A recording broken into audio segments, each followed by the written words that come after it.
তো এইদিকে আমাদের দুটো লাগেজ আছে না রয়েছে। ভিডিওর এন্ড অবধি সাথে থেকেও পাশে থেকেও সব কিছু তোমাদের সাথে শেয়ার করব। যদিও তোমাদের দাদাভাই রেডি হয়ে গেছে, আমি রেডি হয়ে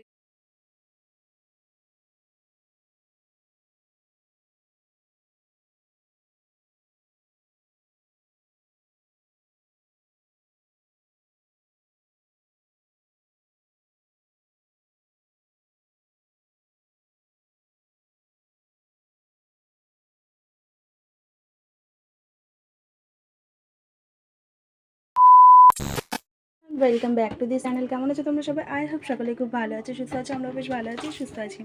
সকলে সুস্থতা কামনা করে এখন থেকে আমি আমার ব্লগ স্টার্ট করছি। আর ব্লগ স্টার্ট করছি প্রায় ওই 4:30 সামথিং এরকম সময়। তো ফাইনালি রেডি হয়ে গেছি। আমাদের গন্তব্যস্থল কোথায় রয়েছে না রয়েছে ভিডিওর এন্ড অবধি সাথে থেকেও পাশে থেকেও সব কিছু তোমাদের সাথে শেয়ার করব। যদিও তোমাদের দাদাভাই রেডি হয়ে গেছে, আমি রেডি হয়ে গেছি। ওইদিকে দুটো লাগেজ আমাদের রেডি হয়ে গেছে। কোথায় যাচ্ছি না যাচ্ছি সমস্ত পরে আপডেট আসবে। চলো ভিডিওটা কন্টিনিউ দেখতে থাকো। তো এইদিকে আমাদের দুটো লাগেজ রয়েছে। এই যে আমি জাস্ট এইটুকুনি, কোনো কিছু নয়, এরকমই সাজ হয়েছে আর কি। তো ফাইনালি ট্রেনের জন্য আমরা ওয়েট করছি। আমরা স্টেশনে পৌঁছে গেছি, মচলন্দপুর স্টেশনে। তো অনেক অপেক্ষা করার পর ফাইনালি ট্রেন এখন চলে এসেছে। এখন একে একে আমরা ট্রেনে উঠে পড়ব।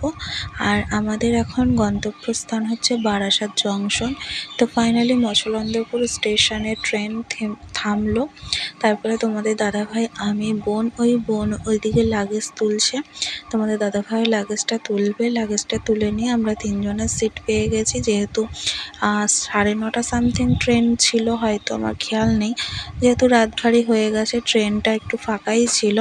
যত রাত হবে তো এখানে একটুখানি তোমাদের দাদাভাইকে বললাম যে ভিডিও শ্যুটটা করে দিতে। তো ফাইনালি আমরা বসে পড়েছি ট্রেনে।